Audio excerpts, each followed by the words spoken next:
I canceled everything in a single afternoon. 32 years of financial support. Gone. Their mortgage payments, credit card bills, car loans, insurance premiums, all of it. I even called the country club to revoke their membership and the private school where my grandchildren attend to withdraw my tuition payments for the upcoming semester. By 4:17 p.m. on a Tuesday, I had systematically dismantled the financial scaffolding that had been holding up my daughter and son-in-law's lavish lifestyle for nearly 2 decades. The motel room wasn't much, just a queen bed with a faded floral comforter, a small desk, and the persistent smell of old cigarettes that no amount of air freshener could mask. But it served its purpose. I needed somewhere anonymous, somewhere they wouldn't think to look for me while I executed my plan. I'd paid cash for 3 nights and kept the Do Not Disturb sign hanging on the doorknob. On the desk lay my notebook, each page meticulously organized with account numbers, phone numbers, and contact names. I'd been preparing this for weeks, gathering every piece of financial information connected to Sarah and David. The list was longer than I'd initially realized, a sobering reminder of just how deeply I'd allowed myself to become entangled in their financial lives. I started with the mortgage on their 5-bedroom colonial in Fairfield County. Yes, I'd like to cancel the automatic payments from my account, I told the bank representative. No, I understand this may result in missed payments. That's fine. I placed a check mark next to mortgage on my list. Next came the credit cards, 3 of them, all with my name as the primary account holder and Sarah as an authorized user. I didn't just cancel the payments. I closed the accounts entirely. Between calls, I sipped lukewarm coffee from the motel's single-cup machine. My hand was steady as I dialed number after number. There was no anger fueling my actions, no heated emotion, just the calm, deliberate execution of a decision long overdue. I'd spent decades convincing myself that my financial support was helping Sarah and David build their lives. Now I understood it had only enabled their endless taking. I'd like to remove myself as guarantor on the loan, I told the representative from the luxury car dealership where David had leased his 3rd BMW in 5 years. The woman on the phone sounded concerned, warning me about potential consequences. I appreciate your concern, I replied, but I'm fully aware of what will happen. Such. By mid-afternoon, I'd worked my way through 2/3 of my list. I called their utilities companies to remove my auto-pay arrangements. I contacted their insurance providers to cancel the policies I'd been paying for. I even called their landscaper and pool maintenance service to terminate the contracts. With each call, each checkmark on my list, I felt a curious lightness spreading through my chest. Not happiness exactly, but the unburdening that comes with finally addressing a problem that's been ignored for too long. The last call I made was to my investment manager. I need to change the beneficiaries on all my accounts, I said, and I'd like to discuss revising my will as soon as possible. That one was harder than the others. It felt more permanent, more final, but it was necessary. When I finished, I sat back in the uncomfortable desk chair and looked at my phone. It was 4:17 p.m. I switched it from silent mode to find 22 missed calls, 18 from Sarah, 3 from David, and 1 from a number I didn't recognize. I placed the phone face down on the desk without listening to any of the voicemails. They'd be calling my friends next, my neighbors, maybe even the police to file a missing persons report. But I wasn't missing. For the first time in decades, I was exactly where I needed to be. It was a Tuesday afternoon in April when everything changed. I remember because the cherry trees were blooming along our street, and I'd stopped to admire them before pulling into the driveway with a trunk full of groceries. My arthritis was acting up that day, making the simple task of carrying bags from the car a small challenge. I'd made 3 trips already and was heading back for the last few items when I noticed Robert, my son-in-law of 2 years, sprawled across my leather recliner, the one Margaret and I had saved for months to buy back in '92. He didn't get up to help. Instead, he lifted his chin slightly in my direction, his eyes never leaving his phone. "Hey, Jim, the air conditioning in here isn't working right. It's way too hot." The thermostat read 72 degrees, the same temperature I'd kept the house for 30 years. "Starnay." "I'll take a look at it later," I said, setting down the bags on the kitchen counter. "There's more in the car if you want to give me a hand." "Oh," Robert sighed dramatically, as if I'd asked him to help move a piano. "I've got a Zoom call in 10 minutes. Business stuff." He was between jobs, had been for 8 months, but always had business stuff when household tasks appeared. "Bro." I nodded and went back out for the last of the groceries. When I returned, he'd moved to the kitchen and was rummaging through the bags I'd just brought in. "Did you get those protein bars I asked for? The chocolate ones?" He frowned, pushing aside the items I'd carefully selected based on our household budget. "They weren't on the list Melissa gave me," I replied, referring to my daughter. "I texted you about them this morning." He showed me his phone with a message that had indeed arrived while I was driving to the store. "I need them for my workout routine." "I don't check text while driving, Robert. I'll pick some up next time." He slammed a cabinet door. "Next time? I need them for tomorrow. The store's still open, you know." I felt a familiar tightness in my chest, not a health concern, just the compression of dignity being slowly squeezed. "I've just spent 2 hours shopping and unloading by myself. I'm tired." "Dad?" Melissa appeared in the doorway, her expression already set in that particular way that had become common since Robert moved in. "What's going on?" Robert turned to her.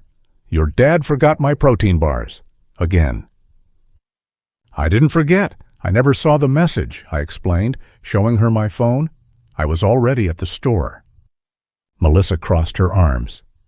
"You could have checked before you left. You know Robert needs those for his fitness plan." I noticed how she'd positioned herself beside him, a subtle alliance.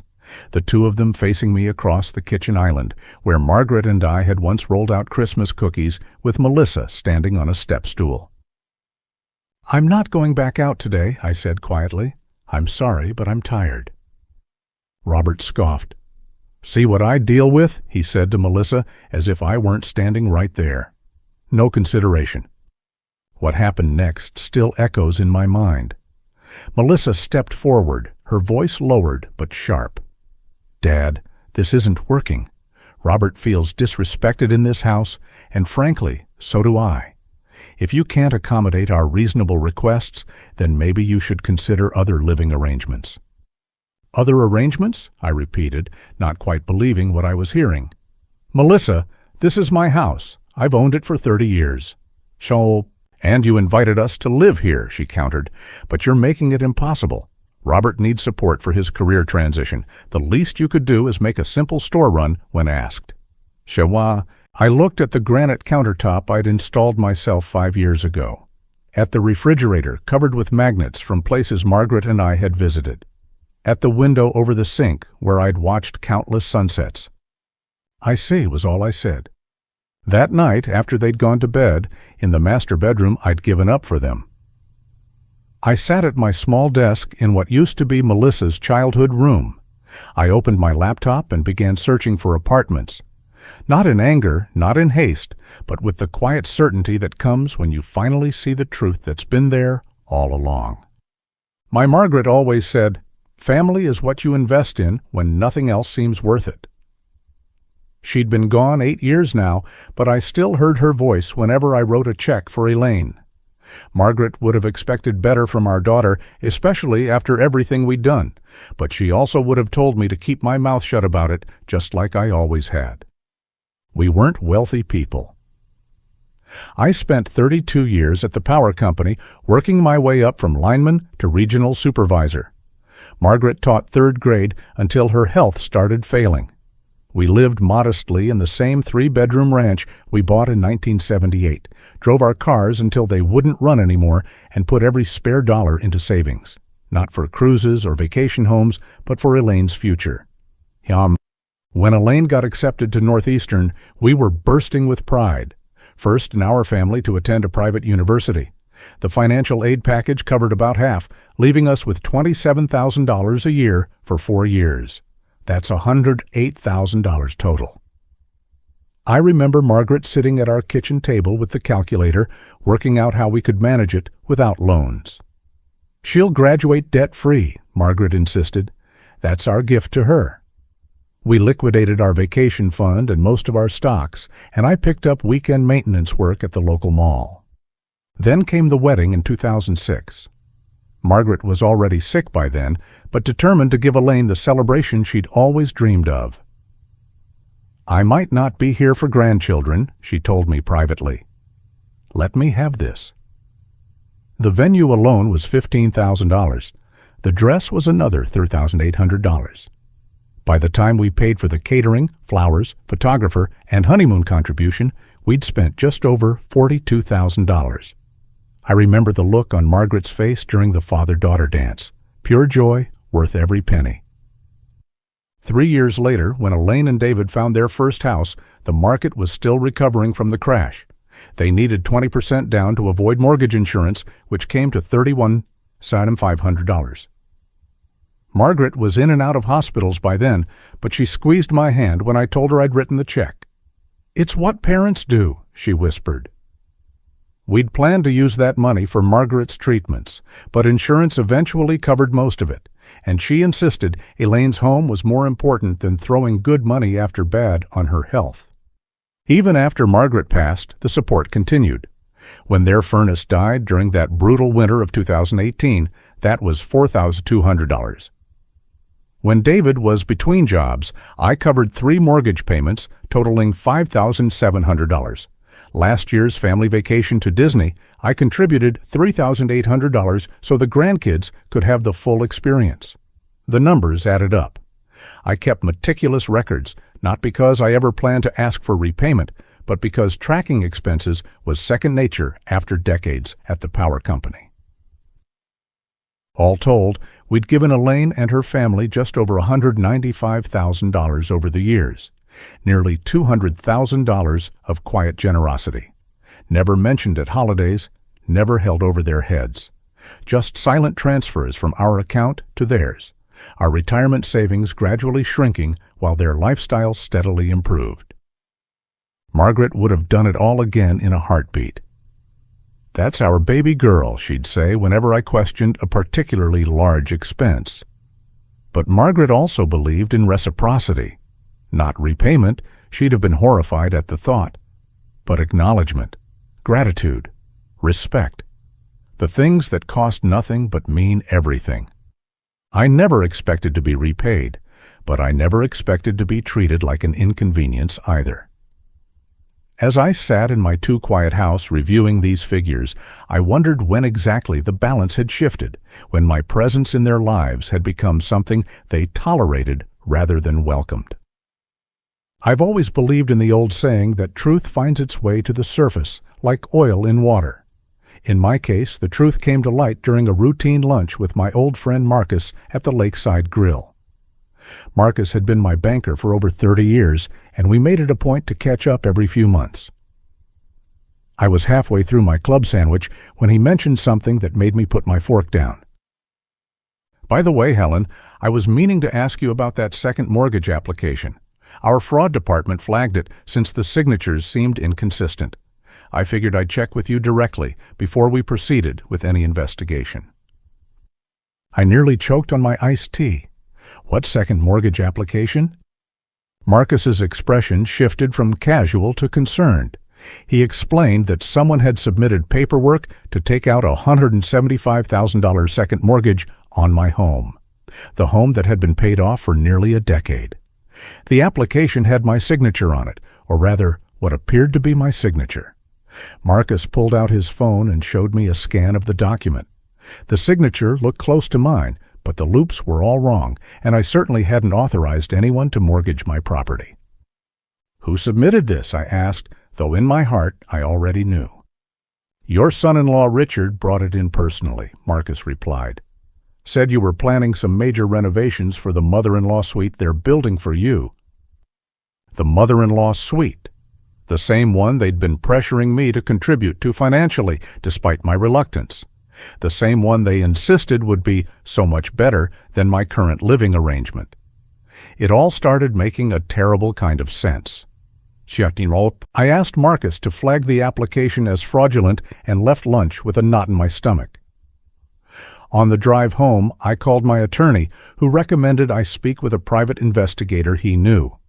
Just to get the full picture, he said, before we decide how to proceed. Hey. 2 days later, I met Detective Lorraine Vasquez in a quiet coffee shop downtown. She was a no-nonsense woman in her 50s, with salt and pepper hair pulled back in a tight ponytail. She slid a folder across the table without ceremony. "Your son-in-law has quite the problem, Mrs. Caldwell," she said. "He's been hitting the casinos hard for the past 3 years. Started small but escalated quickly. According to my sources, he's into the Riverside Casino for nearly $120,000, and that's just one establishment. There are at least 3 others where he's known." I flipped through the folder, my hands trembling slightly. Credit card statements, loan applications, photos of Richard entering high-stakes poker rooms, a timeline showing increasing frequency of visits correlating with their increased pressure on me to move in with them.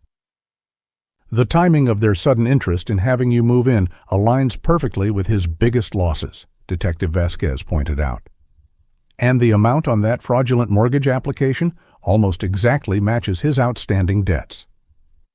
As I sat there, pieces of a puzzle I hadn't known I was solving fell into place. The concerned comments about my memory, the way they dismiss my opinions or talk over me, the constant suggestions that I couldn't manage on my own anymore. It wasn't just casual disrespect or generational differences. It was calculated. They needed me to doubt myself. They needed control of my finances. "People with gambling addictions become masterful manipulators," Detective Vasquez said quietly. "They convince themselves they're protecting their families by hiding the truth, while simultaneously using those same families to cover their tracks." I thanked her and left with the folder tucked securely in my purse. The weight of betrayal sat heavy on my shoulders, but something else was emerging too, a cold clarity I hadn't felt in years. If they thought I was just a confused old woman they could manipulate, they had severely underestimated me. Now I needed to figure out exactly how deep this deception went before deciding my next move. After 40 years in banking, I knew exactly how to dismantle a financial house of cards. My career had taught me that money systems are fragile things. Cut the right threads, and everything unravels. I'd spent decades helping clients build financial security. Now I would use that same expertise to methodically reclaim what was mine. I started with a spreadsheet listing every account, every automatic payment, every financial connection between my resources and my son's family. It was extensive: cell phone plans for 5 people, auto insurance on 3 vehicles, health insurance supplements, streaming services, grocery delivery subscriptions, even their monthly lawn care, all flowing from my accounts. The list ran to nearly 30 items. On Monday morning, I visited my bank and met with Diane, a branch manager I'd known for 15 years. "I need to close several accounts and open new ones," I explained, keeping my voice steady. "And I'll need to redirect my pension and Social Security deposits." She didn't ask questions, professional courtesy perhaps, or maybe she sensed something in my demeanor that suggested discretion was appropriate. I systematically removed my daughter-in-law as an authorized user from my 2 credit cards. I canceled the joint checking account I'd established to help with their household expenses. I redirected my recurring deposits to a new account under my name only. Each action was deliberate, each step calculated. By Wednesday, I had terminated all automatic payments flowing to their household utilities, subscription services, and insurance policies. I contacted their auto insurance company and formally removed myself as the policyholder, ensuring they received proper notification that coverage would cease in 30 days without new payment arrangements. I did the same with their health insurance supplements. The property taxes on their house, my house, had been paid through an escrow account tied to the original mortgage I'd satisfied years ago. I contacted the county assessor's office to ensure all future tax notices would come directly to my new address. The clerk seemed confused by my insistence on updating the mailing address for a property I already owned, but I simply explained I was cleaning up some paperwork inconsistencies. Thursday morning found me at the county courthouse, a building I hadn't visited since jury duty nearly a decade ago. The clerk at the landlord-tenant division looked up from her computer as I approached. "I need to file an eviction notice," I said, sliding my property deed and identification across the counter. Her eyebrows rose slightly as I explained the situation, that I owned the property outright, that the current occupants had no lease, and that I was terminating their permission to occupy my property. "Jacques, family situation?" she asked quietly. "Yes," I replied, offering nothing more. She nodded and processed the paperwork efficiently. "The sheriff will serve the notice within 5 business days. They'll have 30 days to vacate after service." I thanked her and left with my copies, feeling oddly light. There was no anger driving these actions, no heated desire for revenge, just the calm certainty that I was correcting a long-standing imbalance. The first consequences appeared faster than I'd anticipated.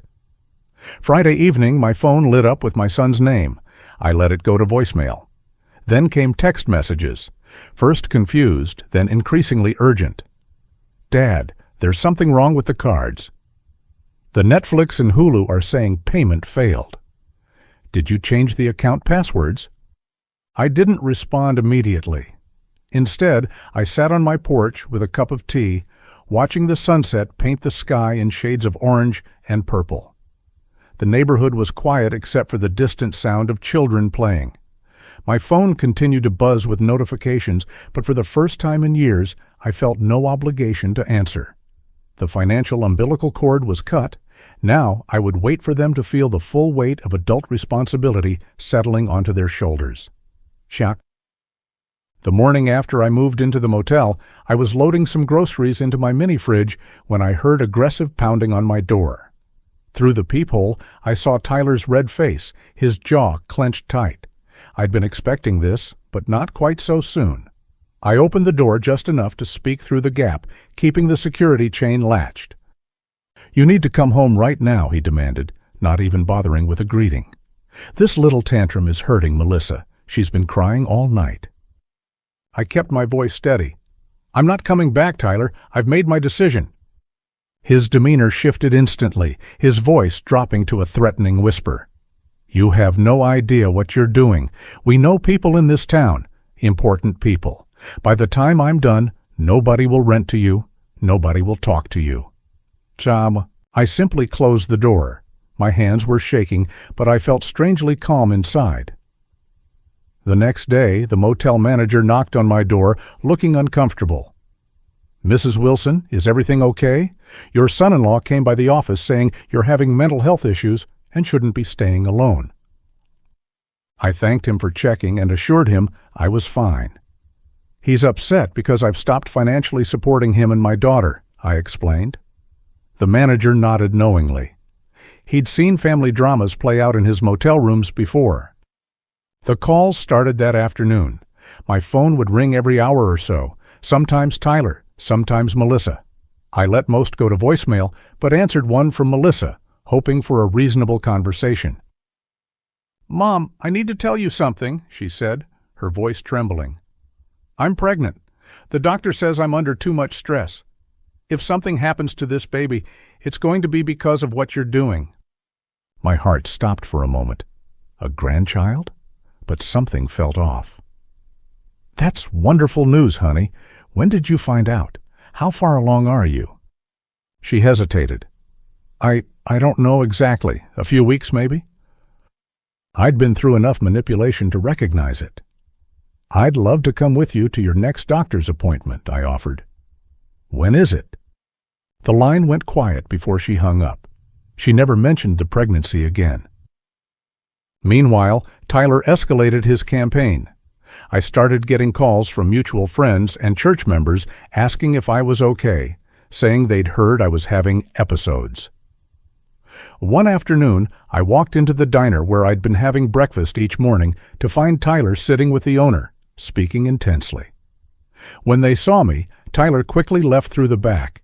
The owner wouldn't meet my eyes when he took my order. I maintained my composure through it all, which seemed to infuriate them even more.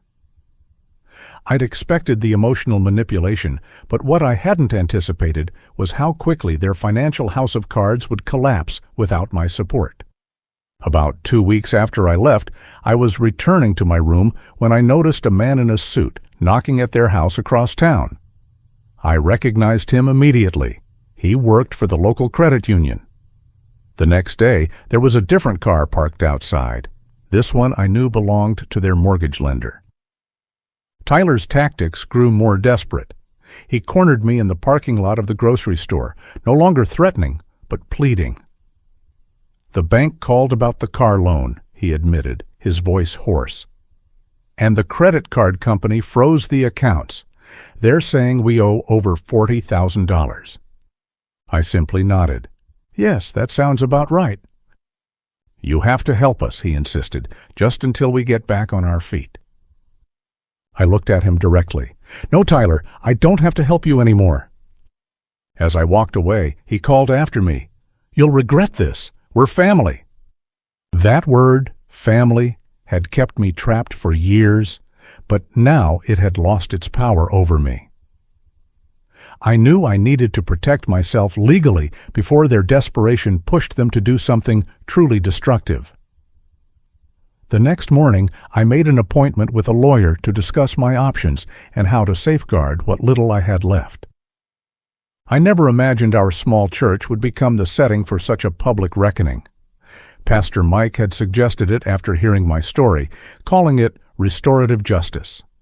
My daughter Elaine had reluctantly agreed, knowing the alternative was legal proceedings.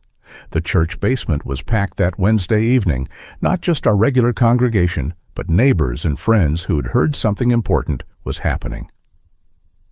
I sat in the front row, my hands trembling slightly as I smoothed my skirt over and over. Elaine looked nothing like the confident woman who had convinced me to sign those papers. Her shoulders hunched forward as she approached the podium, her face drawn and pale. Pastor Mike stood beside her, a steadying presence as she adjusted the microphone. The room fell silent. I could hear the old heating system clicking in the background.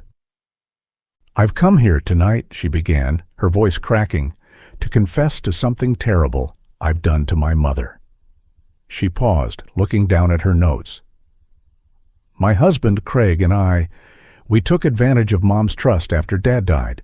We convinced her to sign over her house to us, promising we'd take care of her." A murmur rippled through the room. Mrs. Gunderson, who'd been my friend for 30 years, audibly gasped. Elaine continued, each word seeming to physically pain her. "We told her we needed to be on the deed for estate planning purposes, but then we took out a second mortgage for $127,000 without telling her." The amount hung in the air. I watched faces in the congregation register shock, then anger. "We spent that money on ourselves, a boat, vacations, and," she faltered, "gambling debts that Craig had hidden from everyone, including me." Pastor Mike gently prompted her to continue. Elaine wiped her eyes. "We also emptied Mom's retirement account of $43,500 by forging her signature on withdrawal forms. And we've been collecting her Social Security payments, $1,292 monthly, for the past 14 months while giving her just enough to survive." "Cows," I heard someone whisper, "that's over $26,000? The math of my exploitation laid bare before everyone I knew. My cheeks burned with shame, not for what they'd done, but for having been so thoroughly deceived. Yet alongside that shame was a strange sense of vindication. I wasn't crazy. I wasn't confused. I had been wronged. Elaine's voice grew smaller as she detailed how they'd isolated me from friends, screened my calls, and convinced everyone I was becoming forgetful. "The truth is," she said, tears now flowing freely, "Mom is as sharp as she's ever been. We lied to all of you about her mental state to cover our tracks." I expected to feel triumph watching my daughter's public humiliation, but instead I felt a complicated grief.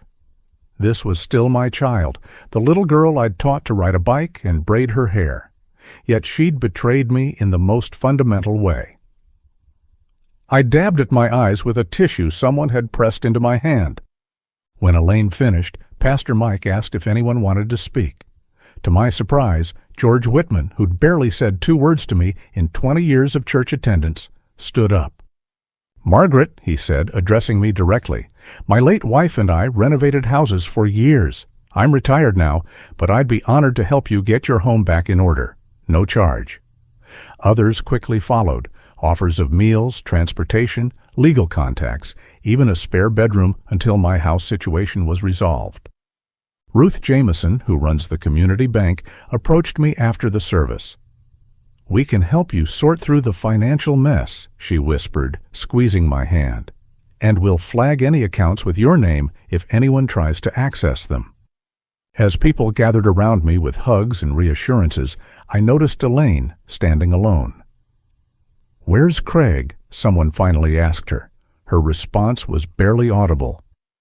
"He left 3 days ago when he found out about this meeting. Took what was left in our accounts. I don't know where he is." I wasn't surprised.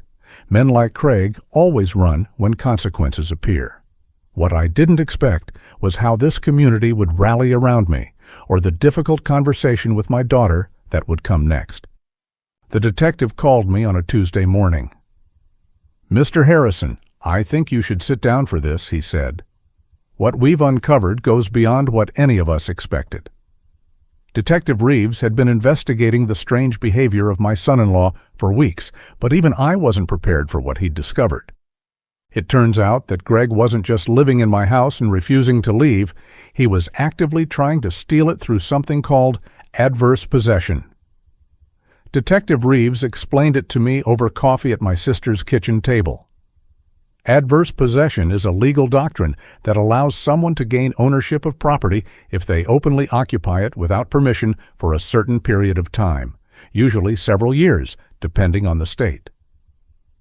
Greg has been documenting his improvements to your property, paying some utility bills in his name, and establishing mail service there. He's been building a paper trail. Chanto, I nearly spilled my coffee. "You mean to tell me he's been planning this from the beginning? That this wasn't just about free housing?" Based on emails we've recovered and conversations with his associates, it appears he targeted your property specifically. He knew you were a widower with a valuable home and a daughter who could be manipulated. The plan was to establish residency long enough to make a legal claim on the property. The restraining order we'd filed was immediately upgraded to include both Greg and my daughter. The judge, after reviewing the evidence Detective Reeves had gathered, granted a comprehensive order that prevented them from coming within 500 feet of me or my property. The sheriff personally delivered the papers, and I was told they'd increase patrols in my neighborhood. But that was just the beginning of Greg's troubles. Once word got out about what he'd been trying to do, the dominoes started falling. The detective had contacted Greg's creditors with evidence of his fraudulent activities, and they descended like vultures. 3 different banks froze his accounts. 2 credit card companies initiated fraud investigations. His leased BMW was repossessed from my daughter's workplace parking lot. Apparently, he'd been using false income statements to maintain his lifestyle. The real estate development firm where Greg worked as a mid-level manager called me, apologizing profusely. They'd fired him immediately after learning what he'd been up to. "We can't have someone with that kind of character representing our company," his former boss told me. "We've already had 2 clients call asking if we knew what kind of person we had employed." His professional reputation was in tatters. Detective Reeves came by my sister's house again a week later with more news. Greg's facing potential criminal charges for fraud, attempted theft by deception, and falsifying documents, he explained. "The DA is reviewing the case now, but there's something else you should know." He paused, looking uncomfortable. "Greg left town 3 days ago, packed a bag, and disappeared. From what we can tell, he emptied what was left in his personal account and took off, leaving your daughter to deal with the fallout alone." I wasn't surprised, not really. Men like Greg are cowards at heart. When faced with actual consequences, they run. But I was worried about my daughter. Despite everything, she was still my child. She's been served with eviction papers, Detective Reeves continued. She'll have to vacate your property within 30 days. She's also being questioned about her knowledge of Greg's scheme. If she cooperated knowingly, she could face charges too. I nodded slowly, feeling a strange mix of vindication and sadness. My home was protected now, and Greg's plan had collapsed around him. But the cost had been high, possibly higher than I'd anticipated. As Detective Reeves left, I wondered what would happen when my daughter finally realized she'd been abandoned by the man she'd chosen over her own father. I chose Denny's for our meeting. Neutral ground, public enough that neither of us would make a scene, private enough with those high-back booths that we could speak honestly. I arrived 20 minutes early, ordered coffee, and watched the door. When Caroline finally walked in, 15 minutes late, I hardly recognized her. The confident stride was gone. She looked thinner, her eyes darting around until they found me. "Hi, Dad," she said, sliding into the booth. Her voice was smaller than I remembered. I nodded, pushing a menu toward her. "I ordered coffee. Get whatever you want." The waitress came. Caroline ordered just toast and coffee, and then we sat in that terrible silence that forms when there's too much to say and no easy place to start. I'd rehearsed this conversation 100 times, but now that we were face to face, my carefully prepared speech felt inadequate. "You wanted to talk," she finally said, staring into her coffee cup. "So talk." I took a deep breath. "I've made some decisions about the house." Her eyes flashed up to mine, that familiar calculating look I'd seen too many times lately. "What kind of decisions?" "I'm donating it to a veterans housing program. The paperwork is being drawn up next week." The color drained from her face. "You can't do that. That's our family home. Mom would never—" "Your mother would be heartbroken to see what's happened to this family," I cut in, keeping my voice low but firm. "What you and Richard tried to do." Caroline's eyes welled with tears, but I couldn't tell if they were genuine or another performance. I'd been fooled too many times. "I didn't come here to argue about the house," I continued. "I came because, despite everything, you're my daughter, and I'm willing to consider rebuilding our relationship, but only on certain terms." She dabbed at her eyes with a napkin. "What terms?" I laid them out plainly. "First, complete honesty from this point forward. No more manipulation, no more lies. Second, you need to divorce Richard. He's been poisoning your mind for years, and as long as he's in your life, we can't heal this rift." Her jaw tightened at that. "You can't ask me to—" "I'm not finished," I said. "Third, you need to accept that the house decision is final. It's going to help veterans who need housing. That's not negotiable." "Chamo," Caroline pushed her toast away, untouched. "So these are your demands? Divorce my husband, admit I'm a terrible person, and watch you give away my inheritance?" "These aren't demands. They're conditions for rebuilding trust. There's a difference." I leaned forward. "And I never said you were a terrible person. You made terrible choices, influenced by a man who doesn't have your best interests at heart." She stared out the window for a long moment.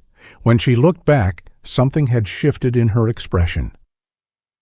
"Richard left 3 days ago," she said quietly. "Took most of our savings. Said I'd ruined everything by not handling you better." I hadn't expected that. I waited, letting her continue. "I've been staying with Beth," she said, naming her college roommate, "trying to figure out what happens next." She twisted her wedding ring. "I was so sure we were entitled to that house, that you were being stubborn and unfair." "And now?" I asked. She looked me in the eye for the first time. "Now I'm not sure of anything anymore, except that I miss my dad." I felt something crack in my chest, not forgiveness yet, but the possibility of it. "It won't be easy," I warned her. "Trust takes time to rebuild." Caroline nodded slowly. "I know, but I want to try. The hard way, the honest way." She took a shaky breath. "I don't expect you to believe me right now, but I'll prove it, day by day."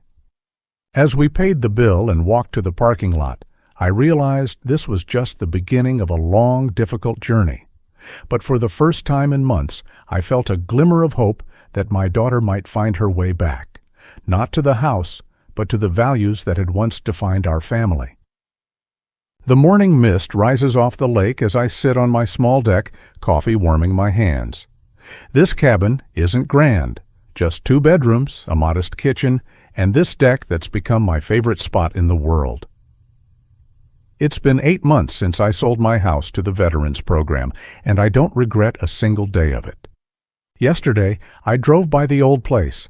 They've finished the renovations, transforming my single-family home into 3 separate apartments.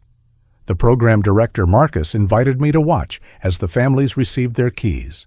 I stood back under the shade of the maple tree I planted 30 years ago and watched 3 veterans and their families step into their new beginnings. One young man, couldn't have been more than 30, had a prosthetic leg and a little girl riding on his shoulders. His wife carried a baby and a small box of toys. The look on their faces when they walked through that door, that's worth more than any amount of money my daughter and her husband tried to squeeze from me. Shalom. Speaking of Sarah, things have been evolving. After I moved out and the dust settled, she hit rock bottom. Greg left her when he realized there was no more money coming. Turns out he had gambling debts I never knew about. Sarah called me, hysterical, about 3 months after I'd moved to the cabin. I almost didn't answer, but something told me to pick up. She was sober. That was the first surprise. The second was her apology, halting, imperfect, but genuine. She'd started attending both AA meetings and therapy sessions.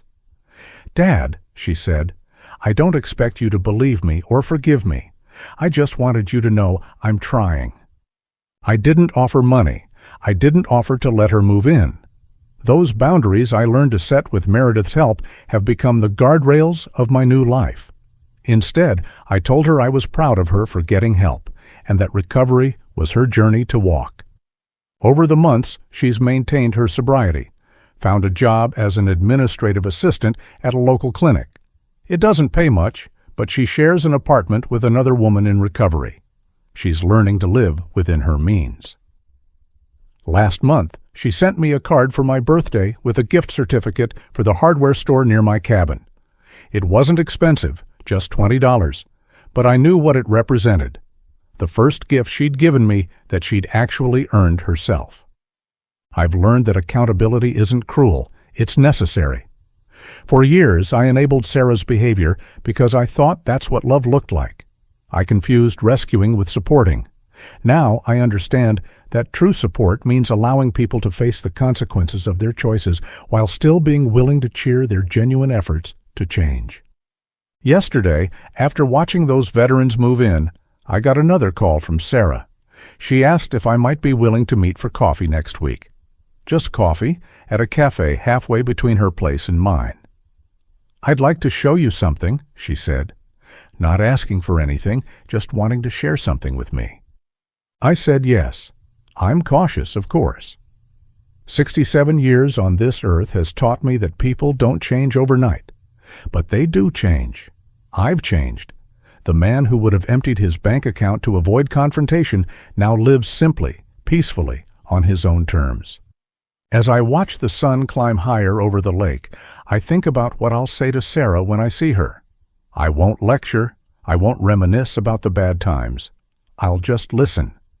And maybe, if the moment feels right, I'll tell her about the family I saw yesterday, the one with the little girl on her daddy's shoulders, and how sometimes the greatest gift we can give each other isn't money or things, but the chance to stand on our own 2 feet, however wobbly at first. The coffee will be a start, not a promise, not a return to how things were, but something new, something based on respect rather than dependency. And for now, that's enough.